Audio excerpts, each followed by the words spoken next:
and let us down a year and a half worth of work. So get to the point where we are today. Great.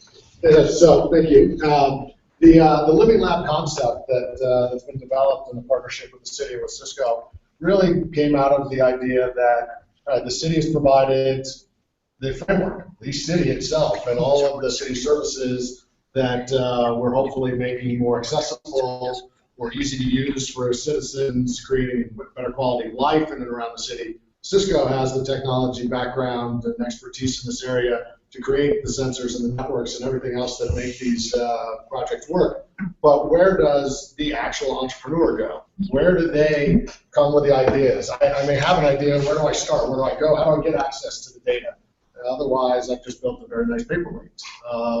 So in partnership with the city and with Cisco, we've created this idea of a living lab, which will be a repository, a platform, a marketplace, a little bit of all for companies both here in Kansas City and from around the world to come in and test their applications and test the opportunities that they see to provide citizen engagement, citizen opportunity, and create more efficiency inside city government and elsewhere from a city standpoint.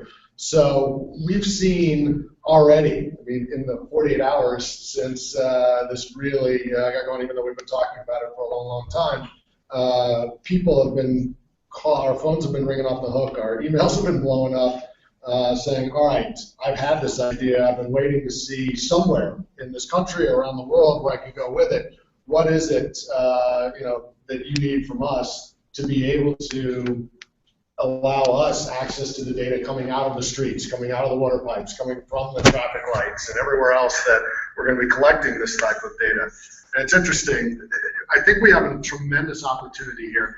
I was involved when I did practice law. I mentioned I'm a recovering attorney, but when I did practice law full time, I was involved in the marketing and advertising world in the early days of the internet and the privacy. And I was involved in writing the privacy rules of the FTC for children's privacy protection, as well as online marketing and data best practices and canned spam. And the people that came into the marketplace in the early days of the internet did not care about privacy. They didn't think about it. It wasn't even in the back of their mind. And it really set the efficient use of the internet as a tool of commerce and as a tool of efficiency for citizens back several years, because people started blowing up, as we've all experienced probably at some point in time, blowing up people's emails with spam. They started stealing data from here and there and grabbing things about you that you didn't know. And it got out of hand before the regulatory environment ever really kind of caught and said, all right, this is something we need to get our arms around. So you had all these competing interests all over the place that were fighting from a position of, I've already been doing this for 2 years. We're in a place right now where we're working with a project just like what you outlined here, where we can really kind of set a standard, not just for Kansas City, but for the rest of the country, and I'm not going to say the rest of the world, but certainly some guidelines that the rest of the world may look at to say, these are the types of privacy protections, these are the type of citizen concerns that go into a project like this, and if we address them at an early stage, with all the stakeholders having a say at the right time so that everybody kind of understands where they're going, I think it really gives the Smart Connected City platform an opportunity to grow faster, better, and get citizens engaged at a earlier stage so that they understand what they're getting themselves into, as opposed to screaming about it after the fact, after the horse has already left the barn. So I do think we have a great opportunity here to set a framework, not just inside the city and the 2.2 miles that we're talking about, but really set a standard that the rest of the country can follow. And Jonathan, from the perspective of an entrepreneur, sure. I mean, I think this is obviously a very unique public-private partnership, and I think the model that Devin and Brian presented is kind of interesting because it helps people navigate what's available to them. And but what are the challenges that you've seen in trying to access this type of data, and do you see value in a tool like this that would help you navigate what government data might be available to you? Yes, I think typically this type of information is either locked away so that it's not accessible, or that the information isn't typically typically accessible in a form that would make it usable for entrepreneurs that want to create applications on top of it. So I guess my vision for this is that the city is an application platform, and that it's open to the extent, or to the extent possible, that that we can invite people to come and hack on the city, and I mean that in the most positive way, right? That my hope would be that we can organize an event where people in 12 or 24 or 48 hours could create applications that make use of multiple kinds of data that's running on top of the city, and that would become something that would be expected.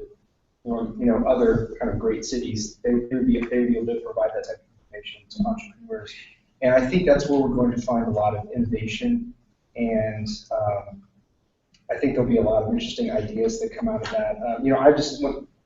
I've spoken to some folks in the city that are working on various problems, and one of the ones that keeps coming to mind is I was speaking to a water department, I think it was actually KCK, and they were mentioning that they have smart meters, but they can't really share that data efficiently, right? And that they said that they probably know when there's a power outage before the power company does, because they said that their smart meter and they see instantly. And I'm thinking, what an interesting application that you can make to detect power outages. But you would never think to look to the water department for that. You would think to look to the power company. But there's another huge investment in the city that has infrastructure that happens to, as a side effect, monitor this. And so, how interesting would it be to be able to mix that information in?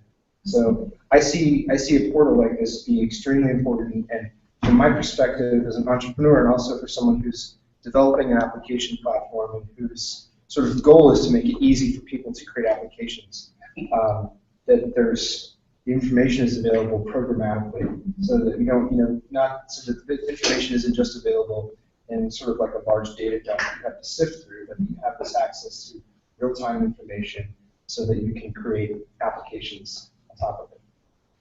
And Isaiah, on the spectrum of what was available data and kind of the different levels of protections to access, what do you think? Do you think there is a cultural difference between what's happening here in the United States and where other cities have been implementing it around the world? Because it is still very limited in the type of applications that we see here in the United States versus cities like Barcelona and others that have done much more extensive smart city implementations.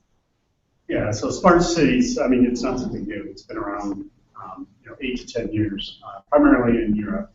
And you ask why did the United States take some time out, but if you look at the recession we went through in the United States in 2008, funding was limited, and so when funding was limited, you don't invest in technology as a city, but at the same time, other cities around the world were still moving the ball forward and innovating in technology. So here in the United States, what we're doing now is implementing a lot of the lessons learned from other cities across the globe, such as Barcelona and Nice.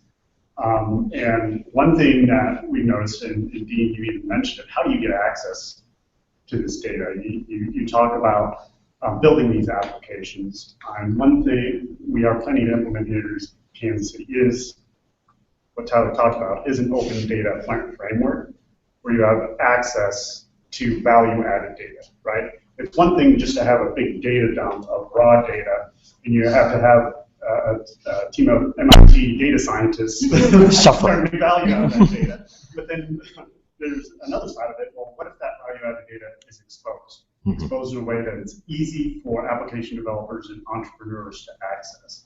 And that is a strategy behind Smart and Connected Kansas City.